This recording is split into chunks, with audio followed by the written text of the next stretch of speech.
20 weird facts about Scarface you didn't know. Ever wonder how a movie about excess became a warning that almost everyone misunderstood?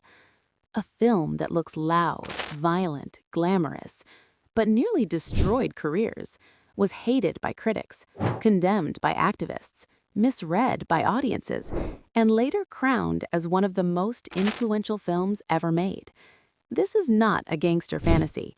This is not a success story. This is a tragedy disguised as aspiration. This is the story of a man who wanted everything and lost the ability to stop. Here are 20 dark, disturbing, and unbelievable facts about Scarface, 1983. And stay till the end, because the final fact explains why the movie's message is still misunderstood 40 years later. Say hello to my little breakdown. 1. The film was hated by critics on release. Today, Scarface is iconic.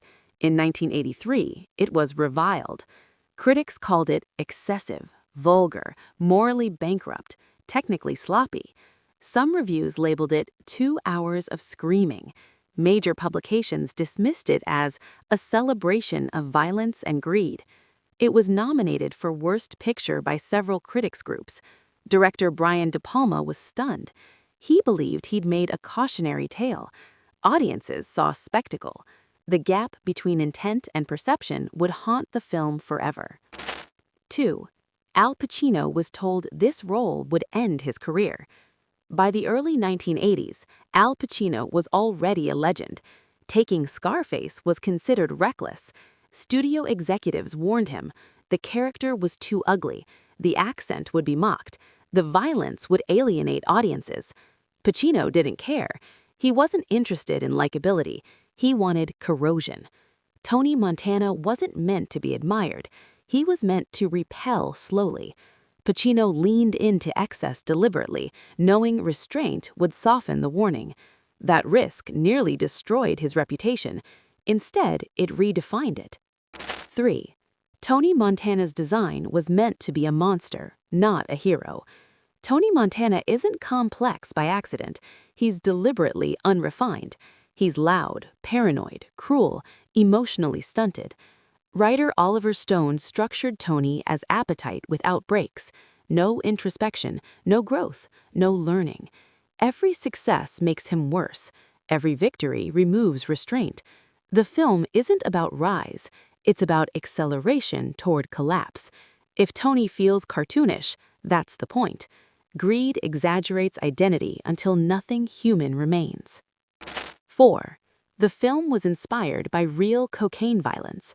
Scarface didn't exaggerate cocaine culture, it condensed it. During research, Oliver Stone interviewed drug traffickers, DEA agents, survivors of cartel violence. He witnessed chainsaw executions, mass killings, paranoia-driven betrayals. The infamous chainsaw scene wasn't shock fiction, it was reported reality. The film's brutality reflects the chaos of 1980s Miami, a city overwhelmed by narcotics money and fear. This wasn't fantasy, it was compression. 5. Cuban American groups protested the film before it even opened. Before audiences saw Scarface, protests had already begun. Cuban American organizations condemned the movie for reinforcing stereotypes, associating immigrants with crime, portraying Cubans as violent and vulgar. The backlash was intense. Demonstrations were held outside theaters, letters were sent to studios, political pressure mounted. Director Brian De Palma defended the film by pointing out Tony Montana was not a representative figure. The movie condemned criminal excess. Many villains in the film were not Cuban, but perception overweighed intention. The controversy followed the film for decades and still shapes how it's discussed today. 6. Oliver Stone wrote the script while battling cocaine addiction.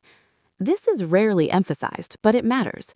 Screenwriter Oliver Stone was actively struggling with cocaine addiction while writing Scarface.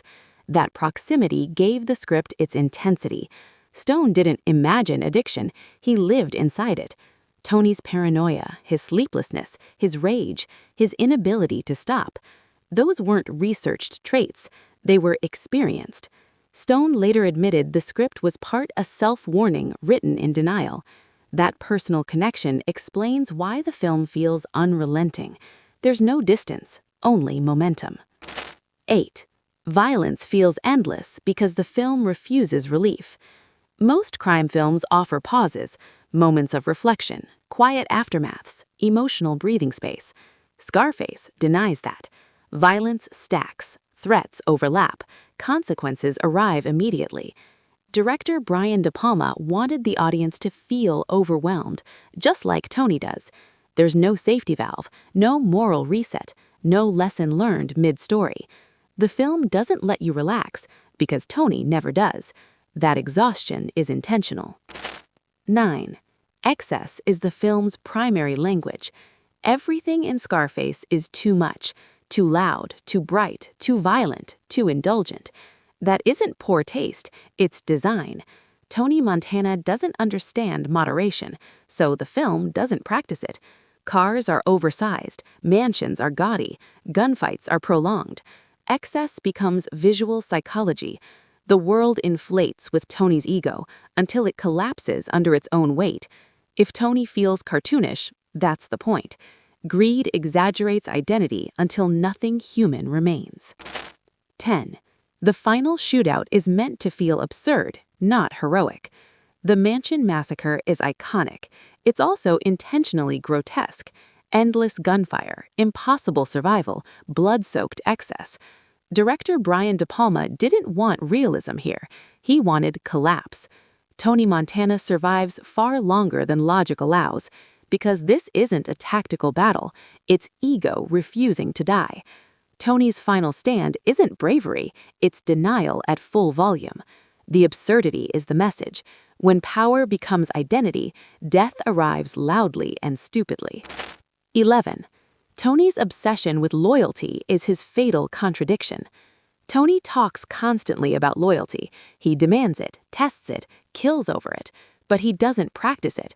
He betrays Manny, his marriage, his own limits. The film exposes loyalty as a word Tony uses, not a value he understands. His paranoia destroys trust. His control suffocates connection. By the end, Tony is surrounded by people and completely alone. That's not irony, that's consequence. 12. The movie was embraced by the very culture it warned against. This is the great misunderstanding. Scarface was meant as a warning. Instead, it became a symbol of ambition, a quote factory, a lifestyle blueprint. Posters hung in dorm rooms, dialogues became mantras. Tony Montana became aspirational. Why? Because audiences fixated on power, not cost. They saw success. They ignored decay. The film didn't fail. The audience misread it. 13. Masculinity in Scarface is shown as fragile and explosive. Tony Montana isn't confident. He's defensive. Every insult threatens him. Every delay enrages him. Every boundary humiliates him. The film portrays masculinity as performative, reactive, terrified of weakness. Tony's violence isn't strength. It's panic wearing bravado. That portrayal was ahead of its time and still uncomfortable today. 14. Tony never learns, and that's the point. Most crime films offer a lesson. Tony doesn't absorb one. Every warning is ignored. Every line crossed is crossed again. He doesn't evolve, he accelerates. That's why the film feels exhausting. There's no redemption arc, no awakening, no self-awareness. The tragedy isn't that Tony dies, it's that he never pauses long enough to change. 15. The ending is intentionally nihilistic, not cathartic. The final image isn't victory, it isn't redemption, it isn't tragedy softened by meaning. It's emptiness. Tony Montana dies alone beneath a statue that mocks him. The world is yours. That slogan isn't irony for the audience, It's the lie Tony believed. There's no lesson delivered in dialogue, no moral speech, no reflective silence, just a body surrounded by excess. The film refuses to comfort you with closure because addiction, unchecked ambition, and power don't end poetically. They end suddenly. 16. The movie's reputation completely flipped over time. At release, Scarface was dismissed as trash. Over the years, something strange happened. Younger audiences discovered it, rewatched it, quoted it, claimed it. Critics reevaluated it. Filmmakers defended it. Academics analyzed it. The film went from embarrassing excess to cultural landmark. That reversal didn't happen because the movie changed. It happened because culture did. 17. Scarface became a pop culture symbol detached from its meaning. Today, Tony Montana exists everywhere. Music videos, fashion, posters, lyrics, often stripped of context. The rise, the money, the quotes, but not the paranoia, not the addiction, not the collapse. The film's imagery was louder than its warning. That's why Scarface is one of the most misinterpreted films ever made. It didn't glamorize greed. It depicted it and trusted viewers to understand the difference. 18. The film changed how crime movies could look and sound. Before Scarface, crime films were often muted, restrained, grounded. This film exploded that mold. Neon colors, aggressive music, stylized violence. Excess became aesthetic. Later films learned you could make crime feel seductive and still condemn it. That influence shaped decades of cinema, for better and worse. 19. Brian De Palma never tried to top this film again.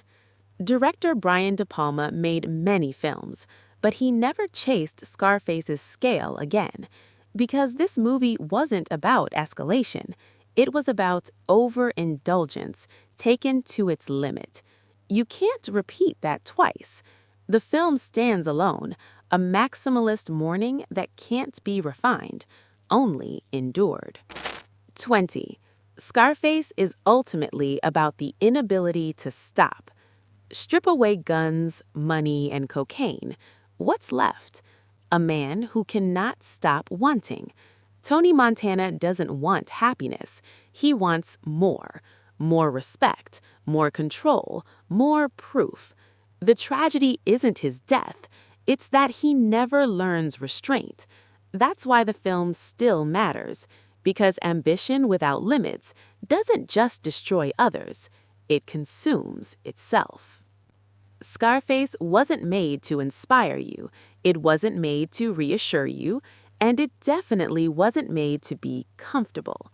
It was made to warn you loudly, in a language of excess, noise, and violence.